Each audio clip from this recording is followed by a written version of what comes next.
Joy Reid, a prominent lib commentator on MSNBC, she can't understand why conservatives want to have more kids. Take it away, Joy. The United States has a population of north of 327 million people. Why do we need more kids? I mean, your party, Senator Tuberville, is the one screaming that 10 million immigrants, which I don't even know that that number even makes any sense because it doesn't, have streamed into the country since Joe Biden has been president. And you're claiming that that's too many people, that if more people come into the southern border, this is some sort of crisis because we've got too many people and we've got no more space and we can't afford more people. But now you're saying we need more kids? Can you explain who's the we and what's the purpose? Yes, I can. Illegal immigration is wrong because it violates our laws, some of our most basic laws in this country. And the American people are supposed to have the right to make our own laws, but we don't. We have an open border where millions and millions of illegal aliens pour across. And they bring drugs and they bring crime and they all come across with the aid of the cartels. And so that, I guess what I'm saying is that that is different. You know, a Honduran person without any money who is working with some of the worst criminal organizations in the country violating our laws is different from an American having a baby. Those are different. They're different people. Those are different circumstances, and they imply different consequences for the United States. That would be, I rest my case, Joy, on the fact that different things are different. Joy Reid does not want to acknowledge these things. There is a connection between the two in that part of the reason that the political elites get away with mass migration is that we have a dying population. And we have since 1971. We've had a population that reproduces below the replacement rate. And so if you want to keep the economy afloat, you flood the country with a bunch of foreigners. At least that's the theory pushed on us by the leftists who openly say that this policy will give them a permanent electoral majority, and also pushed by the squishes in the Chamber of Commerce who want to get cheap labor. Okay.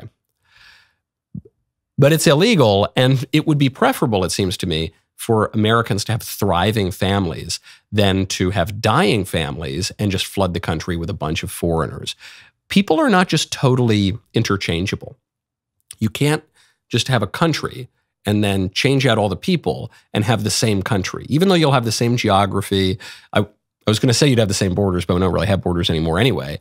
You wouldn't have the same country because the country is not just the land and it's not just some pieces of paper with ink on it. The country is the people and the tradition. And you can assimilate some people into that, but you can't just swap out the people. That isn't going to work. We also have priorities in terms of our charity. We owe more to our children and to our parents than we do to, say, our cousins and our second or third aunt twice removed. We owe more to the people in our local community than we owe to people in far distant communities.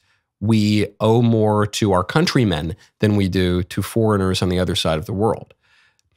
This is perfectly natural. It's perfectly fine. And that's been true everywhere for all of history. That's why it's good. Having family is a good thing. And you can't just cheat that by living alone in a sterile country where you think you can replace the people with a bunch of, I don't know, Ecuadorian peasants or something. And no knock on Ecuadorian peasants. There are a lot wonderful people in Ecuador. They actually just elected a great president down there. But that's a different country with a different culture and a different language and a different tradition. And we have ours and we'd like to preserve it. Keep going. Why does the state of Alabama need more kids? More kids for what? There was a time when the state of Alabama absolutely needed more kids because, Alabama was a slave state. And the mandate of the planter class in Alabama was for Black women to produce more kids because those kids were property. And they could work more kids and make more money on their plantations. Are you saying the state of Alabama needs more kids because you think that those populations will include people who are maybe destitute and desperate enough if you kick out the immigrants like a lot of y'all want to do and you could make them do the work that the migrants are doing now? That kind of sounds slavery-ish. I don't know. Maybe Joy Reid realized this as she was speaking it. Probably not, though, because she doesn't seem very self-aware. She just totally undercut her argument. Because when Americans have children, the Americans generally demand higher wages. The illegal aliens, immigrants broadly, but especially the illegal aliens, take lower wages.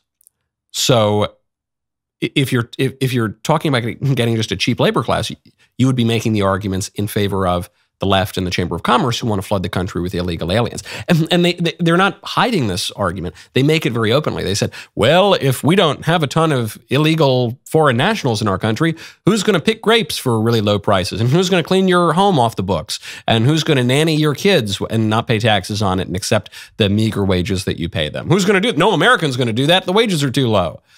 So she probably didn't realize that she was arguing against the point she thought she was making, because then she concludes with the word slavery-ish. She earlier on her argument, she said,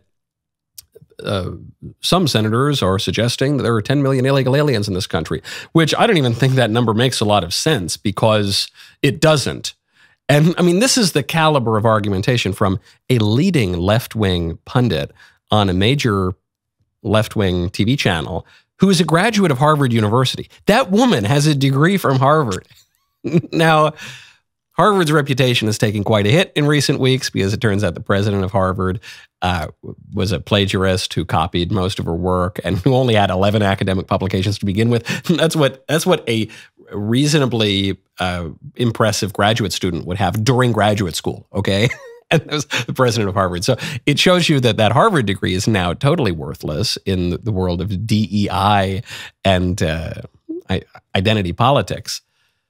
But it just reminds me of this impulse from the left. One, her argument is not logical in any way, but it always arrives at the same conclusion. There need to be fewer people. We need fewer people. We need fewer marriages, real marriages, because real marriage is inclined to produce children. We need more contraception. We need more abortion. We need more morning after pill. We need more euthanasia. We just need fewer of us. I don't know. That to me, there's something more than just political going on there. Something more than just ideological. There's something downright demonic about that kind of political activism. That was a good clip. Okay, ring that bell. Subscribe to the Michael Knowles YouTube channel now. Now, thank you very much. We'll see you next time.